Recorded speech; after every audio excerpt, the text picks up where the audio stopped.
ये हमारे ऊना ज़िला में कल जो गोलीकांड हुआ था, उसके लिए पुलिस ने इमीडिएटली कार्रवाई करके जो सभी कल्प्रिट्स हैं उनको डिटेन कर लिया है और जो है अब केस अंडर इन्वेस्टिगेशन है। और ऐसी जो सिचुएशन हमारे डिस्ट्रिक्ट में आई, जिसमें कि हमारे कुछ टाइम से ऐसी प्रॉब्लम्स जो लॉ एंड ऑर्डर में देखी गई, उसके लिए आज एक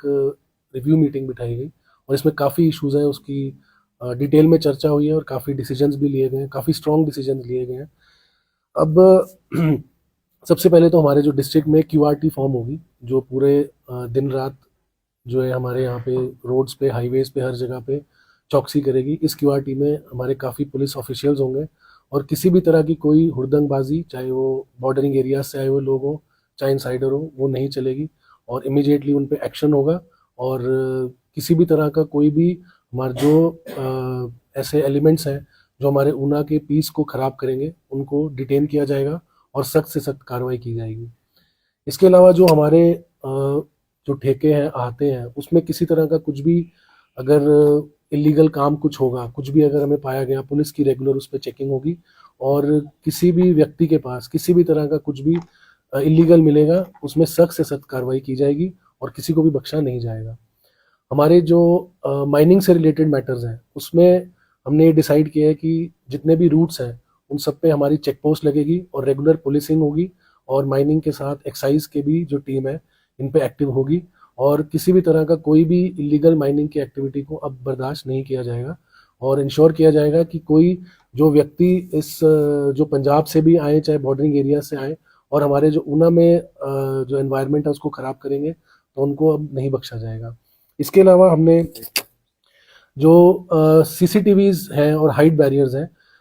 मैं आपको बताना चाहूँगा कि हमने जो हमारे पास माइनिंग फंड होता है, उससे तकरीबन 6 से 8 करोड़ के हम पूरे डिस्ट्रिक्ट में सीसीटीवी कैमरास लगा रहे हैं और पूरी तरह से जो लॉ एंड ऑर्डर है, किसी भी तरह की उसमें जो व्यक्ति हैं, हाइट बैरियर्स लगेंगे, चेक पोस्ट लगेंगे और हर अंदर आने वाली गाड़ी को मॉनिटर किया जाएगा और कोई भी व्यक्ति किसी भी तरह के क्राइम में इन्वॉल्व होगा तो इन सीसीटीवी के माध्यम से उनको धरा जाएगा, उनको नैप किया जाएगा और उनके खिलाफ कार्रवाई की जाएगी। और एक बहुत इंपॉर्टेंट जो डिसीजन हमने लिया है वो है हमारे वेपन्स के ऊपर। सभी जो हमारे एसएचओज हैं, जो जिनके पास वेपन्स रजिस्टर्ड है, उनकी रिपोर्ट मांगी गई है और जिस भी व्यक्ति के पास, जिसकी भी खिलाफ कोई कंप्लेन हुई है, हम उनके सारे जो वेपन्स हैं उनको एसएचओज की रिपोर्ट के ऊपर अब जब्त कर लेंगे, सस्पेंड कर देंगे लाइसेंसेस को और आगे उनका जो लाइसेंस तभी बहाल होगा जब पुलिस की उसमें रिकमेंडेशन आएगी। नहीं तो अब कोई भी व्यक्ति ऐसे हमारे ऊना में वेपन्स को यूं फ्लॉन्ट करे या शो करे, इसको बर्दाश्त नहीं किया जाएगा। कोई भी व्यक्ति किसी भी जगह पे, चाहे सोशल मीडिया हो या पब्लिक हो, कहीं भी वेपन के साथ अगर दिखा या कोई भी फोटो आई या कुछ भी हो, तो उसके ऊपर आर्म्स एक्ट की सबसे कड़ी कार्रवाई की जाएगी और कोई व्यक्ति किसी भी तरह के जो है, चाहे वो लैंड के ऊपर डिस्प्यूट हो या किसी भी तरह के डिस्प्यूट में इन्वॉल्व होगा, उन सबके लाइसेंसेस को अब जब्त किया जाएगा। तो हमने इसमें इंश्योर करना है कि अब जो हमारी पुलिसिंग है वो रेगुलर इस पे चेकिंग करेगी और जो वेपन का जो केसेस आए हैं उनको इमीडिएटली हम रिजॉल्व करेंगे और किसी भी व्यक्ति को अननेसेसरी जो वेपन है, कोई लाइसेंस नहीं इशू होगा और जिनके इशूड है वो सब भी रिव्यू किए जाएंगे। तो बस आप सबके माध्यम से मैं सबको यही बोलना चाहूँगा कि लॉ एंड ऑर्डर के मामले में अब हम ऊना में किसी भी तरह की कोई कोताही बर्दाश्त नहीं करेंगे और